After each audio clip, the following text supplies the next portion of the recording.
Welcome students, বাইনে নির্মলে প্রত্যেককে অভিনন্দন জানাই। আজকে আমরা আলোচনা করব যে বায়োলজিতে বা জীববিদ্যা বিষয়ে তোমরা কিভাবে নোটস তৈরি করবে। তুমি যে কোনো লেভেলে পড়তে পারো, অর্থাৎ বিএসসিতে পড়তে পারো, তুমি এমএসসি বা পিজিতে পড়তে পারো, পোস্ট গ্র্যাজুয়েট লেভেলে পড়তে পারো, বা তুমি বায়োলজিক্যাল সায়েন্স বিষয়ের কোনো কম্পিটিটিভ এক্সামিনেশনের প্রিপারেশন নিতে পারো। যেমন তুমি ওয়েস্ট বেঙ্গল স্কুল সার্ভিস কমিশনের প্রিপারেশন নিতে পারো অথবা নিটের প্রিপারেশন নিতে পারো। তো যে কোনো লেভেলেই তুমি থাকো না কেন, আজকে আমি যে বিষয় নিয়ে আলোচনা করবো এই প্রত্যেকটা লেভেলেই কিন্তু এই বিষয়টা গুরুত্বপূর্ণ হবে, অর্থাৎ নোটস মেকিং। এবং এক্ষেত্রে আমি বেশ কতগুলো পয়েন্টস লিখেছি বায়োলজিতে নোটস তৈরি করার জন্য, এবং সেই সমস্ত পয়েন্টসগুলো আমি ইলাবোরেটলি ব্যাখ্যা করব।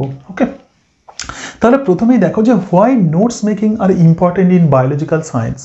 তাহলে জীববিদ্যা বিষয়ে নোট মেকিং কেন এত বেশি গুরুত্বপূর্ণ? এর কারণ জীববিদ্যা বা বায়োলজিক্যাল সায়েন্স একটি হিউজ সাবজেক্ট। যখন তোমরা বায়োলজিক্যাল সায়েন্স বিষয়ের কোনো কম্পিটিটিভ এক্সামিনেশনে বসতে যাও, তখন জুলজি, ফিজিওলজি, বোটানি, মাইক্রোবায়োলজি এই চারটি ব্রড ফিল্ড তোমাদেরকে কভার করতে হয়। এবং এই ডিফারেন্ট ফিল্ডগুলিতে বিভিন্ন পোর্শন আছে, যেমন বায়োকেমিস্ট্রি আছে, জেনেটিক্স, মলিকুলার বায়োলজি আছে, প্যারাসাইটোলজি আছে, ফিজিওলজি আছে, হিউম্যান ফিজিওলজি, প্ল্যান্ট ফিজিওলজি। তাহলে এই যে ডিফারেন্ট রিজিয়নস অফ বায়োলজি, এই সব কিছু কভার করা অনেক বেশি চাপের হয়ে যায়। এবং সেই কারণের জন্যই বায়োলজিক্যাল সায়েন্সে তোমাকে নিজের মতো করে নোটস তৈরি করে নিতে হবে। এবং এর সাথে সাথে জীববিদ্যায় বিভিন্ন রকমের বই পাওয়া যায়, যেমন জেনেটিক্সে ডিফারেন্ট টাইপসের বই পাওয়া যেতে পারে, মাইক্রোবায়োলজিতে বিভিন্ন রকমের বই, জুলজির ভার্টিব্রেটস, ইনভার্টিব্রেটস বা প্ল্যান্ট ফিজিওলজির বিভিন্ন রকমের বই পাওয়া যায়। সুতরাং তোমাদের হাতে যদি অনেকগুলো বই যদি থেকে যায়, তাহলে তো নোটস তৈরি করা একটু চাপের হয়ে যায়। তখন মনে হয় যে কোন বই থেকে করব। তাহলে বায়োলজিতে নোটস মেকিং এই কারণের জন্যই গুরুত্বপূর্ণ। এর কারণ biology is a huge subject. অনেক রকমের বই জীববিদ্যায় পাওয়া যায়, বা বায়োলজিক্যাল সায়েন্সের যে কোনো স্ট্রিমে অনেক রকমের বই পাওয়া যায়। সব রকমের বই তোমরা যখন কনসাল্ট করতে যাবে, তখন তোমাদের মধ্যে কনফিউশন তৈরি হবে। সুতরাং কিন্তু তবুও যদি তোমার কাছে বিভিন্ন রকমের বই থাকে, এই সমস্ত রকমের বই তুমি কিভাবে ইউটিলাইজ করবে সেটাই মেনলি আমরা আলোচনা করব। এবং তার সাথে সাথে আরও একটা বিষয় যেটা বলার, সেটা হলো যে জীববিদ্যায় বা বায়োলজিক্যাল সায়েন্সে কোনো বইতে হয়তো কিছু টপিকস আছে এবং অন্য বইতে হয়তো অন্য টপিকসগুলো আছে। ওকে, ধরা যাক হিউম্যান ফিজিওলজির কথা আমি বলছি। তুমি ধরা যাক আমাদের নার্ভাস সিস্টেম তুমি পড়ছো, তো নার্ভাস সিস্টেমে হয়তো কোনো বইতে খুব ভালো দেওয়া আছে। ধরা যাক মারিয়েভ ফিজিওলজি তুমি যখন কনসাল্ট করছো, তো মারিয়েভ ফিজিওলজিতে হয়তো কিছু পোর্শন ভালো আছে। আবার তুমি যখন অন্য বই, যেমন কনসাইজ মেডিকেল ফিজিওলজি এক্সাম্পল নিচ্ছি, তো সেই কনসাইজ মেডিকেল ফিজিওলজিতে আবার দেখছো অনেক এক্সট্রা পোর্শন দেওয়া আছে। সুতরাং কিভাবে তুমি হ্যান্ডেল করবে এই টোটাল বিষয়টা, সেটাই মেনলি আমরা আলোচনা করব। এবং সেই জন্যই এই যে হ্যান্ডলিং, অর্থাৎ বিভিন্ন টপিকসকে সাজিয়ে নেওয়া, অ্যারেঞ্জ করা নিজের মতো করে, সেটাকেই আমরা বলবো নোটস মেকিং। ওকে, তো সেই জন্য জীববিদ্যায় নোটস মেকিং এত বেশি গুরুত্বপূর্ণ। এবার যে প্রশ্নটা আমাদের মনের মধ্যে সবসময় আসে, তো নোটস আমরা কোথা থেকে পড়বো? অ্যাকচুয়ালি বই থেকে পড়বো, বুকস, অর্থাৎ তোমার কাছে যে বই আছে সেই বইতে তুমি হাইলাইট করে দেবে, সেই বইতে তুমি দাগ দেবে, নাকি তোমার স্যারের নোট, অর্থাৎ তুমি যে স্যারের কাছে পড়ছো প্লাস তুমি যে পড়েছো এতদিন ধরে, সেই তোমার কাছে যে সমস্ত নোটসগুলো আছে সেই নোটগুলো দিয়েই তুমি কাজ চালিয়ে নেবে, নাকি তোমার নিজের নোটস? ওকে, তাহলে এই পয়েন্টসটা কিন্তু অত্যন্ত গুরুত্বপূর্ণ। দেখো, নোটস তৈরি করতে গেলে যে বিষয়টা অবশ্যই থাকতে হবে আমাদের, সেটা হলো মেন্টালিটি, আমাদের মানসিকতা, এবং তার সঙ্গে সঙ্গে পরিশ্রম করার একটি সদিচ্ছা। তাহলে সত্যি সত্যি তুমি যদি জীববিদ্যাকে গ্রিপের মধ্যে আনতে চাও, সত্যি সত্যি তুমি যদি বায়োলজিক্যাল সায়েন্স যদি শিখতে চাও, তাহলে অবশ্যই পরিশ্রম করার মানসিকতা তোমার মধ্যে থাকতেই হবে। সুতরাং এই পরিশ্রম করার মানসিকতা থাকলে তবেই কিন্তু তুমি নোটস তৈরি করতে পারবে। তাহলে এক্ষেত্রে তোমরা নিশ্চয়ই বুঝতে পারছো যে আমি কোন নোটসের কথা বলছি। অ্যাকচুয়ালি কোনো বইয়ের নোট, বই তো তুমি অবশ্যই কনসাল্ট করবে, তোমার কাছে যে ডিফারেন্ট বই আছে সেই ডিফারেন্ট বই তো তুমি অবশ্যই কনসাল্ট করবে, এবং স্যারের নোট, সেই নোটসও তুমি কনসাল্ট করবে। কিন্তু তোমাকে পড়তে হবে কিন্তু নিজের note. This is very very important. এর কারণটা কি? কারণ বইতে তোমরা যখন বিভিন্ন রকমের বই যখন কনসাল্ট করো, বিভিন্ন রকমের বই পড়ো, জাস্ট পরীক্ষার আগের দিনের কথা ভাবো। ধরা যাক তুমি ইকোলজির কোনো বিষয় পড়বে, পপুলেশন ইকোলজি তুমি পড়বে, ধরো বিভিন্ন বইতে তুমি দাগ দিয়ে রেখে দিয়েছো, সেখান থেকে জেরক্স করেও তুমি রেখে দিয়েছো, তাহলে পরপর তুমি সাজিয়েও রেখে দিয়েছো, সেগুলো হাইলাইট করেও রেখে দিয়েছো। কিন্তু পরীক্ষার আগের দিন খুব দ্রুত রিভিশন করার জন্য এই সমস্ত বিভিন্ন বইয়ের ওই সমস্ত হাইলাইটেড পোর্শন পড়তে গিয়ে দেখবে যে অনেকটাই তোমার সময় চলে চলে যাবে। এবং তার সঙ্গে সঙ্গে তোমার স্যারের নোট আছে, সুতরাং অনেক সময় কি হয়, হাতে লেখা অথবা কম্পিউটারাইজড বিভিন্ন নোটস আমরা হয়তো পাই, এবং আমাদের যাদের মনে হয় যে খেটে আর আমরা নোটস তৈরি করব না, তো সত্যি সত্যি পরীক্ষার আগের দিন তাদের কিন্তু একটু অসুবিধা হয়। এবং সেই কারণের জন্য আমি বলবো, এই বিভিন্ন রকমের বই প্লাস তুমি স্যারের থেকে যে নোটস পেয়েছো সেই সমস্ত নোটসগুলো অ্যাকুমুলেট করে তুমি নিজের মতো করে নোট তৈরি করো, এবং মনে রাখবে নিজের নোটস কিন্তু বেস্ট নোটস হবে। ওকে, অর্থাৎ তোমাকে নিজের প্রতি বিশ্বাস রাখতে হবে যে আমার যে নোটস আমি যেটা তৈরি করছি, আমি এতদিন ধরে যা পড়েছি, আমি এতদিন ধরে যা শিখেছি, সেটা যেহেতু আমি লিখছি, সেই জন্য আমার নোটসের প্রতি আমার আস্থা আছে। এবং আরও একটা বিষয়, নিজের প্রতি এই কনফিডেন্স রাখতে হবে যে তোমার যেটা মনে হয় পরীক্ষাতে ইম্পর্টেন্ট, মনে রাখবে যে সেটাই কিন্তু পরীক্ষাতে আসবে। ওকে, তাহলে আমি যেটা বলতে চাইছি যে বিভিন্ন রকমের বই তো তুমি ফলো করবে, স্যারের নোটসও তুমি ফলো করবে, কিন্তু যেটা করবে সেটা হলো নিজের নোটসের প্রতি আস্থা রাখতে হবে। তুমি যেভাবে পড়েছো, তুমি যেভাবে বুঝেছো, তুমি যেভাবে জেনেছো, সেই রকমভাবেই তুমি নিজের নোটস তৈরি করো। ওকে, সুতরাং নিজের নোটস এটা কিন্তু সব থেকে গুরুত্বপূর্ণ। নোটস কেমন হবে? তাহলে তুমি তো বিভিন্ন বই প্লাস স্যারের প্লাস তুমি যে বিভিন্ন ডিফারেন্ট সোর্স থেকে তুমি যে নোটস তৈরি করছো, তো সেই নোটস কেমন হবে? ডেসক্রিপটিভ হবে, নাকি শর্ট নোট হবে, নাকি ফ্লো চার্ট হবে? তো এই প্রসঙ্গে বলে রাখি, অনেক সময় কি হয় যে ডেসক্রিপটিভ নোটস তৈরি করতে গেলে অনেকটা সময়, অনেকটা কনজিউম হয়ে যায়, অনেকটা সময় চলে যায়, এবং আমাদের হাতে সময় কিন্তু খুব লিমিটেড। তাহলে নোটস তাহলে কি হবে? তাহলে নিশ্চয়ই আমরা ডেসক্রিপটিভ করব না। তাহলে কেমন করব? তাহলে শর্ট নোট, ছোট ছোট নোটস তৈরি করব। যেমন রেপ্লিকেশন কাকে বলে, জাস্ট একটা ডেফিনেশন আমরা লিখে নিলাম, তার সঙ্গে সঙ্গে রেপ্লিকেশনের বিভিন্ন ফ্যাক্টরের ভূমিকা সেটা আমরা শর্টে লিখে নিলাম। অথবা আমরা ফ্লো চার্ট, মানে তীর চিহ্ন দিয়ে এরকম। সুতরাং আমরা কেমন ধরনের নোটস তৈরি করব? আমার যেটা সাজেশনস সেটা হলো, এই 3 রকমেরই নোটস তোমাকে তৈরি করতে হবে। কিভাবে? বা এই 3 রকমের প্রসেসই তোমাকে ফলো করতে হবে। বায়োলজিক্যাল সায়েন্সের ডিফারেন্ট টপিকস আছে, সুতরাং ডিফারেন্ট টপিকসে ডিফারেন্ট রকমের স্ট্র্যাটেজি তোমাকে ফলো করতে হবে। এই প্রসঙ্গে বলে রাখি, অনেক সময় আমরা নোটস যখন তৈরি করি তখন কি হয়, তখন আমরা শর্টে বা ফ্লো চার্টে আমরা লিখে দিই, এবং আমাদের তখন এটা মনে হয় যে আমরা যে নোটস আমরা যে তৈরি করেছি এটা পরীক্ষার আগের দিন ঠিক ম্যানেজ করে নিতে পারবো।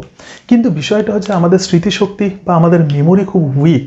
সুতরাং তুমি যখন নোটস তৈরি করছো, যখন পড়ছো, তখনই বিষয়টা তোমার গ্রিপের মধ্যে আছে, কিন্তু 2-3 মাস পরে তুমি যখন রিভিশন করতে যাবে, দেখবে তখন ফ্লোচার্ট থেকে বা শর্ট নোটস থেকে তোমার পড়তে অসুবিধা হচ্ছে।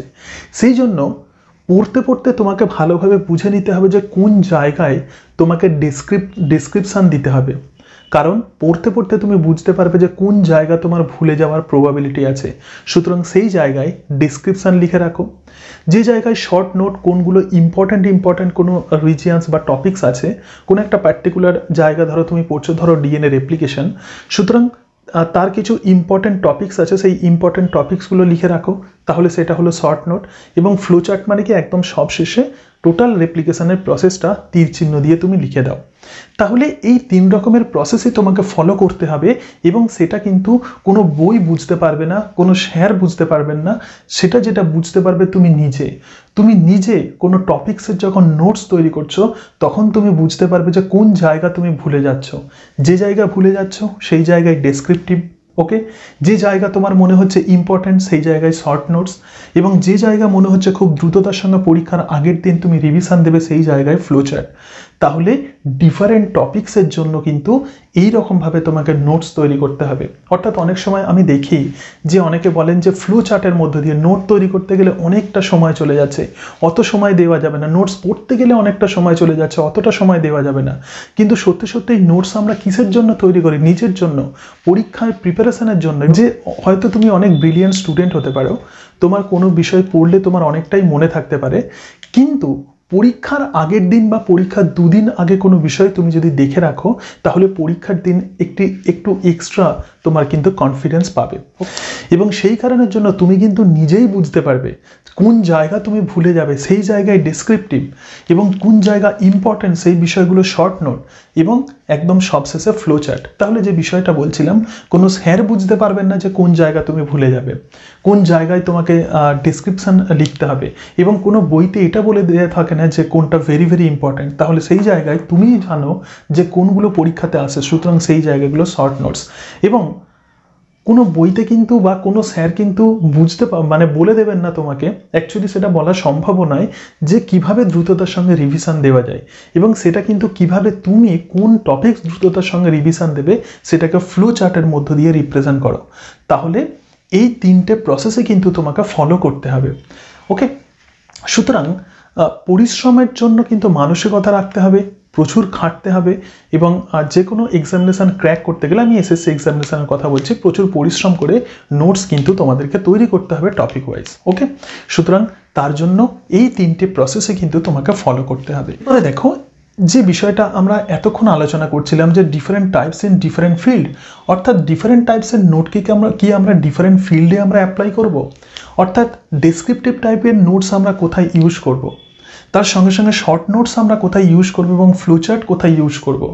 তো আমার যেটা সাজেশনস আমি তোমাদেরকে আগেই বলেছি, প্রত্যেকটা টপিক্সের জন্য তোমার যেরকমভাবে মনে হয়, তুমি যে জায়গা ভুলে যাবে সেই জায়গায় ডেসক্রিপটিভ, তোমার যে জায়গা মনে হচ্ছে ইম্পর্টেন্ট সেই জায়গায় শর্ট নোট, এবং তোমার যে জায়গা মনে হচ্ছে যে খুব দ্রুততার সঙ্গে তুমি রিভিশন দিতে পারবে সেই জায়গায় ফ্লোচার্ট। সুতরাং এক্ষেত্রে ডিফারেন্ট ফিল্ড বলতে বায়োকেমিস্ট্রির জন্য তুমি কোন প্রসেস অ্যাপ্লাই করবে, মলিকুলার বায়োলজির জন্য কোন শর্ট নোটসের প্রসেস অ্যাপ্লাই করবে কিনা, বায়োকেমিস্ট্রির জন্য ফ্লো চার্ট ইউজ করবে কিনা, ভার্টিব্রেট অথবা ইনভার্টিব্রেট স্ট্রাকচার পড়ছো সেক্ষেত্রে ডেসক্রিপটিভ টাইপের প্রসেস তুমি অ্যাপ্লাই করতে পারবে কিনা। So this will be dependent upon you. সুতরাং এরকম কোনো ম্যান্ডেটরি বিষয় নয় যে ডিফারেন্ট রকমের ক্যাটাগরির জন্য বা ডিফারেন্ট ফিল্ডের জন্য তুমি এই ডিফারেন্ট টাইপ ইউজ করবে, এরকম কোনো হার্ড অ্যান্ড ফাস্ট রুলস নেই। This will be totally dependent upon you. তুমি যে জায়গা ভুলে যাচ্ছ সেই জায়গায় ডেসক্রিপটিভ টাইপের নোট তৈরি করো। ওকে, কারণ পরবর্তীকালে তোমাকে কিন্তু আর সেই জায়গা অন্য কোথাও থেকে আর পড়তে হবে না, তোমার নোটসের খাতা থেকেই তুমি সেটা কভার করতে পারবে। এরপরে দেখো, হাইলাইটিং ইম্পর্টেন্ট পয়েন্টস। যেই ইম্পর্টেন্ট পয়েন্টসগুলো অবশ্যই তোমাকে হাইলাইট করতে হবে, এবং তুমি নিজে বুঝতে পারবে যে কোন পয়েন্টসগুলো ইম্পর্টেন্ট, কোন টার্মিনোলজিগুলো ইম্পর্টেন্ট, কোন ওয়ার্ডসগুলো ইম্পর্টেন্ট। সেই জায়গা হাইলাইট করে দিলে দেখবে যে পরবর্তীকালে তোমার পড়তেও ভালো লাগবে, এবং তার সঙ্গে সঙ্গে তোমাদের বুঝতেও কিন্তু অনেকটা সুবিধা হবে কোন জায়গাগুলো খুব গুরুত্বপূর্ণ। ওকে, use separate exercise book in different field. This is very very important. Actually তোমাকে বেশ কয়েকটা খাতা কিনে নিতে হবে। তো তোমরা যারা জুলজি ব্যাকগ্রাউন্ডের স্টুডেন্ট, তোমরা জানো যে ডিফারেন্ট তোমাদের অ্যাকচুয়ালি ফিল্ড তোমাদেরকে পড়তে হয়। বায়োকেমিস্ট্রি পড়তে হবে, মলিকুলার বায়োলজি পড়তে হবে, ইমিউনোলজি, প্যারাসাইটোলজি পড়তে হবে, ইকোলজি পড়তে হবে। সুতরাং এই যে ডিফারেন্ট ফিল্ডের জন্য আমার যেটা সাজেশনস সেটা হলো ডিফারেন্ট ফিল্ডের জন্য ডিফারেন্ট খাতা তোমরা কিনে নাও। এবং এক্ষেত্রে আমার যেটা সাজেশন সেটা হলো স্পাইরাল বাইন্ডিং দেখবে খাতা পাওয়া যায়, তো সেই স্পাইরাল বাইন্ডিং খাতা কিনে নেবে। খাতার চারদিকে খুব সুন্দরভাবে মার্জিন দেবে, এবং তারপরে তোমরা সেই খাতায় লেখা শুরু করো। যেমন ফিজিওলজির জন্য তোমার একটা খাতা থাকবে, হিউম্যান ফিজিওলজি যদি ধরি তার জন্য একটা আলাদা খাতা থাকবে, সেই খাতায় কেবলমাত্র হিউম্যান ফিজিওলজি লিখবে। ওকে, প্যারাসাইটোলজি, ইমিউনোলজির জন্য একটা খাতা থাকবে, সুতরাং সেই খাতায় কেবলমাত্র ইমিউনোলজি, প্যারাসাইটোলজির বিভিন্ন টপিকসগুলোই তুমি নিজের মতো করে নোটস তৈরি করো। ইকোলজির জন্য আলাদা খাতা থাকবে, তো সেই খাতায় ইকোলজির জন্যই আলাদা নোটস তৈরি করো। এবং এর ফলে পরীক্ষার আগের দিন বা পরীক্ষার 2-3 দিন আগে তুমি যখন পরীক্ষার জন্য রিভিশন দিচ্ছ তখন কিন্তু প্রিপারেশান নিতে অনেকটা তোমাদের সুবিধা হবে। এবং দেখবে যে এরকমভাবে নোটস তৈরি করলে সাইকোলজিক্যালি তোমারও একটু ভালো লাগবে যে তুমি সহজেই বিভিন্ন বিষয় তুমি অ্যাট এ গ্লান্স মানে খাতাগুলো থেকে তুমি সহজেই তুমি পেয়ে যাবে। এবং যদি একই খাতায় যদি ডিফারেন্ট ফিল্ডের তুমি যদি লেখো তাহলে দেখবে যে পরবর্তীকালে খুঁজতেও অসুবিধা হবে, এবং কোনো টপিকস হয়তো শেষ হয়ে গেল, হয়তো তোমার খাতার পেজ শেষ হয়ে গেল, বা ধরো যাক তুমি খাতাকে 3-4 ভাগে ভাগ করে নিয়েছো, কোনো জায়গায় ভার্টিব্রেটের নোট তৈরি করছো, কোনো জায়গায় প্যারাসাইটোলজির নোটস তৈরি করছো, তো ভার্টিব্রেটের নোট হয়তো তৈরি কমপ্লিট না হয়ে হয়তো পেজ শেষ হয়ে গেল। সুতরাং এইরকম বিষয় যাতে অ্যারাইজ না করে সেই জন্য ডিফারেন্ট ফিল্ডের জন্য ডিফারেন্ট খাতা ব্যবহার করো। তো সেই ফিল্ডে খাতা যদি শেষ হয়ে যায় আবার নতুন খাতা কিনে নাও। তাহলে প্রথম খাতাটা হবে 1, ধরো যাক জেনেটিক্সের প্রথম খাতা 1, সুতরাং সেই 1 নম্বর খাতা তুমি নোটস তৈরি করে শেষ করে ফেলেছো, আরও একটা নতুন খাতা কেনো, সেই খাতায় জেনেটিক্স 2, এইরকমভাবে করো। তাহলে দেখবে পড়তে অনেকটা সুবিধা হবে এবং নিজেরও নোটস তৈরি করতে কিন্তু অনেকটাই ভালো লাগবে। ওকে, এরপরে দেখো যে বিষয়টা বলছিলাম, use multi colour pens and be confident. Notes তৈরি করার জন্য যে বিষয়টা আরও গুরুত্বপূর্ণ সেটা হলো বিভিন্ন কালার তোমরা ব্যবহার করো, যেমন black, red, blue, green plus আরও বিভিন্ন মাল্টি কালার পেন পাওয়া যায়, সেই পেন তোমরা ব্যবহার করো, তাহলে দেখবে যে নোটস তৈরি করতেও তোমাদের ভালো লাগবে। যেমন আমি এক্সাম্পলস দিচ্ছি, কোনো হেডিং ধরে যাক তুমি হিউম্যান ব্রেনের তুমি নোটস তৈরি করতে চলেছো, সুতরাং হিউম্যান ব্রেন প্রথমে লিখে দাও যে হিউম্যান ব্রেন, সেটাকে হাইলাইট করে দাও। এরপরে হিউম্যান ব্রেনের ছক, divisions of the human brain, prosencephalon, mesencephalon, rhombencephalon, সেগুলো হয়তো তুমি গ্রিন কালারে করলে, সুতরাং গ্রিন কালারে করার পর এরপরে তার যখন ডিফারেন্ট পার্টস পড়বে, ধরো সেরিব্রাম, সুতরাং সেরিব্রাম হেডিং হলো গ্রিন কালারে এবং তার আন্ডারে সেরিব্রামের বিভিন্ন লেখা, তো সেরিব্রামের দুটি গোলার্ধ আছে, সেরিব্রাল হেমিস্ফিয়ার, তার কানেকশনস আছে, কর্পাস ক্যালোসাম, সুতরাং এগুলো পয়েন্টস করে করে লেখো। এবং তাহলে যে বিষয়টা বলছিলাম যে গ্রিন কালারে এবার হেডিংটা হয়ে যাচ্ছে, তারপরে লেখাটা কি হচ্ছে, ব্ল্যাক কালারে তুমি লিখছো এবং কর্পাস ক্যালোসাম এই টার্ম সঙ্গে সঙ্গে হাইলাইট করো। ওকে, বিষয়টা আমি একটুখানি আমি লিখে দেখানোর চেষ্টা করছি। ধরা যাক তুমি হিউম্যান ব্রেনের নোট তৈরি করছো, তাহলে হিউম্যান ব্রেন, সো হিউম্যান ব্রেনের বিভিন্ন ডিভিশন আছে, ধরা যাক প্রোসেনকেফালন, তার সঙ্গে সঙ্গে মেসেনকেফালন এবং তার সঙ্গে সঙ্গে রম্বেনকেফালন। ওকে, প্রোসেনকেফালনের আবার দুটো পার্ট আছে, ধরা যাক টেলেনকেফালন এবং তারপরে ধরা যাক ডায়েনকেফালন, রাইট? সুতরাং এরকমভাবে এই, তাহলে তুমি প্রথমে এটা লিখে নাও যে ডেসক্রিপটিভ টাইপের, যে হিউম্যান ব্রেন কাকে বলে, হিউম্যান ব্রেনের ওয়েট কত, হিউম্যান ব্রেনের কভারিংকে কি বলে, তারপরে different parts of human brain. Okay, সুতরাং প্রথম যে লেখাটা লিখছো সেটা কালো কালিতে লেখো, তারপরে কি ব্রেনের এই যে ছক যেটা লিখছে এটাকে তুমি লাল কালিতে লিখতে পারো, তো লাল কালিতে লেখার পরে কি হবে, বা যেটা বলছিলাম সবুজ কালিতে তুমি লিখতে পারো। এইবারে ধরো টেলেনকেফালন তুমি করছো, ওকে, সুতরাং এই কালি ব্যবহার করো, তো টেলেনকেফালন, তো টেলেনকেফালনের আবার দুটো পার্ট আছে, একটি হলো অলফ্যাক্টরি লোব আর একটা হলো সেরিব্রাম। তাহলে টেলেনকেফালনের যে দুটো পার্ট, এক্ষেত্রে লিখে নাও যে cerebrum, so cerebrum, right, red কালিতে তুমি লিখলে। এবং লেখার পরে কি করবে, লেখার পরে এবার সেরিব্রামের ডেসক্রিপশান দাও, তাহলে তোমার ডেসক্রিপশান লেখা চলছে কালো কালিতে। So this is the largest part of brain, this is largest part and cover fifth, sixth portion, okay, fifth, sixth portion of brain, তারপরে two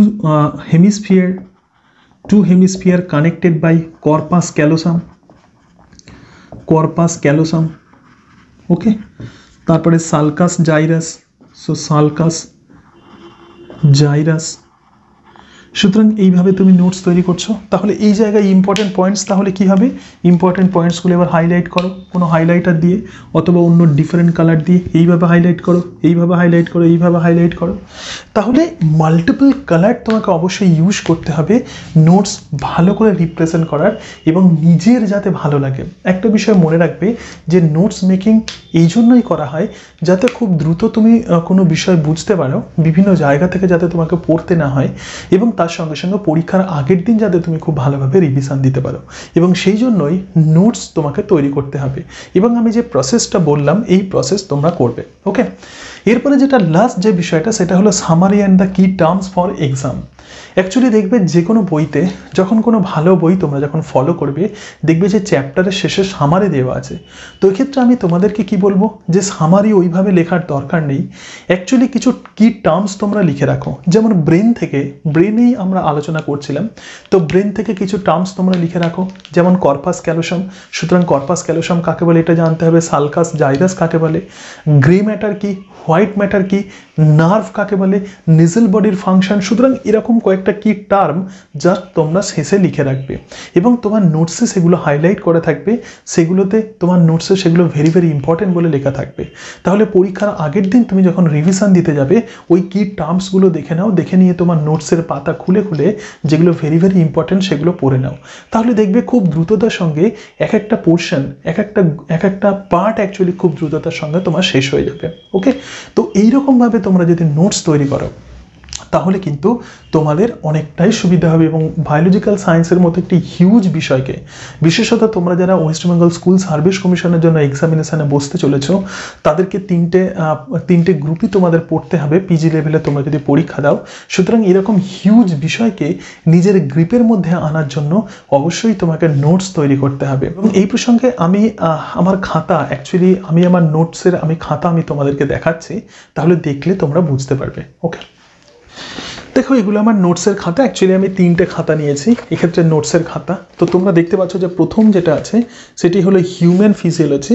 হিউম্যান ফিজিওলজির বিভিন্ন টপিকসগুলো আমার এক্ষেত্রে লেখা আছে, অর্থাৎ হিউম্যান ফিজিওলজি এটা হলো 3 নাম্বার পেজ, অর্থাৎ 3 নাম্বার খাতা। আমার অলরেডি 2টো খাতা কিন্তু শেষ হয়ে গেছে। তো 3 নাম্বার খাতায় প্রথমেই এক্সক্রেটরি সিস্টেম প্লাস কী কী সিস্টেম আছে সেগুলো লিখে রেখেছি।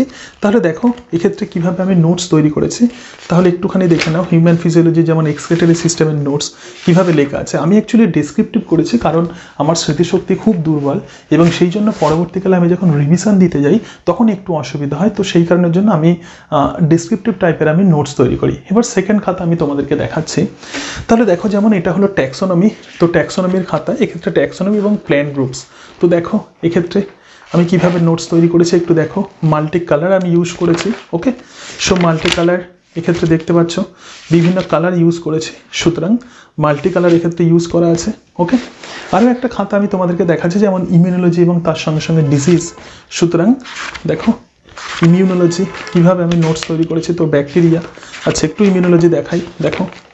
দেখো ইমিউনোলজির এক্ষেত্রে আমি নোটসের খাতা আমি তোমাদেরকে দেখাচ্ছি কীভাবে ডিফারেন্ট টাইপের এক্ষেত্রে করা আছে। তোমরা দেখতে পাচ্ছ যে আমি ডিসক্রিপটিভ টাইপের নোটস তৈরি করেছি। ওকে, কারণ আমার যাতে পড়তে সুবিধা হয় সেই জন্য আমি আমার নিজের মতো করে নিয়েছি, রাইট।